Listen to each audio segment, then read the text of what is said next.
Lord ஹல்லேலூயா. Zion லெந்துகால ஆய்விற்கு அன்போடு கூட இயேசு கிறிஸ்துவின் நாமத்தில் உங்களை வரவேற்க இன்றைய தினத்திலும் யாத்திராகமத்தில் சிலுவை நிழல் அதை குறித்ததான ஒரு தியானத்தை நாம் செய்ய போகிறோம்.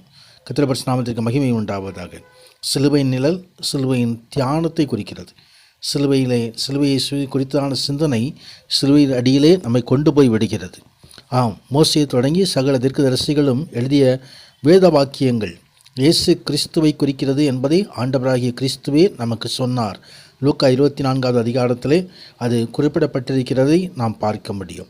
கர்த்தருடைய பரிசுத்த நாமத்திற்கு மகிமை உண்டாவதாக. இந்த நாளிலும் யாத்திராகமத்திலே கிறிஸ்துவானவர் எப்படி சிலுவிலே அறையப்பட்டார், அதுவும் யாத்திராகமம் 12வது அதிகாரத்திலே அந்த முழு சிலுவையின் காரியங்கள் அங்கே கொடுக்கப்பட்டிருக்கிறதை நாம் பார்க்க முடியும்.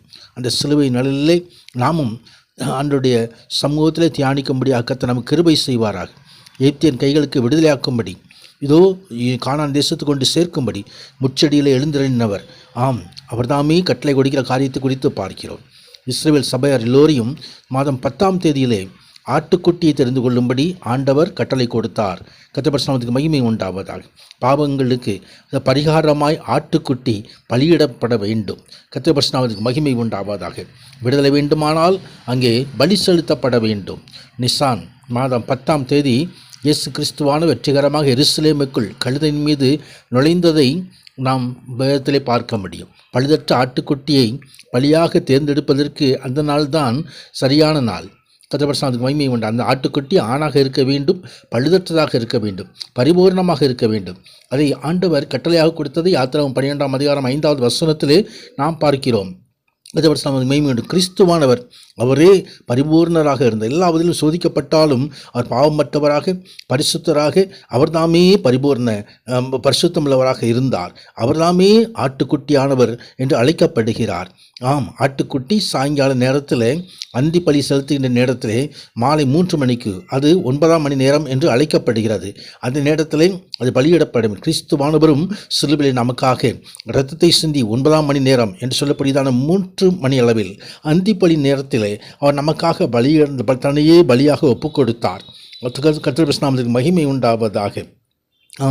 ஒரு ஆட்டுக்குட்டியை அந்த எபிரேய குடும்பம் முழுவதும் அந்த இரத்தத்தை எடுத்து நிலைக்கால்களிலே பூசி, அங்கே மேற்சட்டத்திலே பூசி அதை பாதுகாப்பாக பெற்றுக்கொண்டது.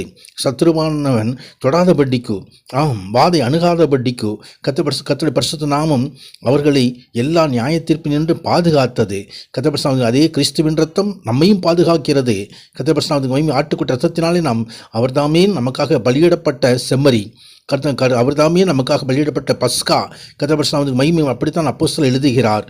உலகத்தின் பாவத்தை சுமந்திருக்கிற தேவாட்டுக்குட்டி என்று சொல்லி இயேசு கிறிஸ்துவை யோவான் ஸ்நானகன் அறிமுகப்படுத்தினதை நாம் அறிந்திருக்கிறோம். அது யோவான் 1:29 கொடுக்கப்பட்டிருக்கிறது. உலகத்தின் பாவத்தை எல்லாம் தன் மீது சுமந்து கொண்டு சிலுவிலே நமக்காக கிருபாதார வழியாக தன்னையே ஒப்பு கொடுத்தவர் கிறிஸ்துவானவர். அவருடைய இரத்தத்தினாலே நாம் கழுவப்பட வேண்டும். அவருடைய இரத்தத்தில் மீட்பு உண்டு. அடிக்கப்படுவதற்கு கொண்டு போகிற ஆட்டுக்குட்டியைப் போல அவர் வாய் திறவாதிருந்தார் என்று சொல்லி ஏசாயா தீர்க்க தரிசனமாக உரைத்ததை ஏசாயா 53:7 சொல்லுகிறது. கர்த்தர் நாமத்துக்கு மகிமை உண்டாவது. அந்த இரத்தத்திலே நாம் ஜீவன் உண்டு. அந்த இரத்தத்தினாலே நமக்கு மீட்பு உண்டு. கர்த்தர் நாமத்துக்கு மகிமை உண்டாவது. மீட்பை நாம் பெற்றுக்கொள்ளும்படியாக அவருடைய சமூகத்தை நாம் நோக்கி பார்க்க வேண்டும். ராப்போஜனம் பண்ணும்போது கிறிஸ்துவானவரும் அந்த காரியங்களை நம் நினைவு கூறும்படி அவர் தாமே தமது சரீரத்தை நமக்கு போஜனமாக, இரத்தத்தை நமக்கு பாஜனம் பானமாக தந்தார். ஒவ்வொரு தடையும் இது அனுசரிக்கும்படியாக கட்டளை கொடுத்தார். யூதர்களுக்கு ஆண்டுதோறும் அனுசரிக்கும்படியாக கட்டளை கொடுத்தவர் தம்மையும் நினைவு கூறும்படியாக அந்த பஸ்காவிலே பங்குபடியாக அனுக்கிரகம் பண்ணின தேவன் நம்மோடு நடத்துவாராக. பிரசன்னம் மகிமை உண்டாவதாக. ஆமேன், ஆமேன்.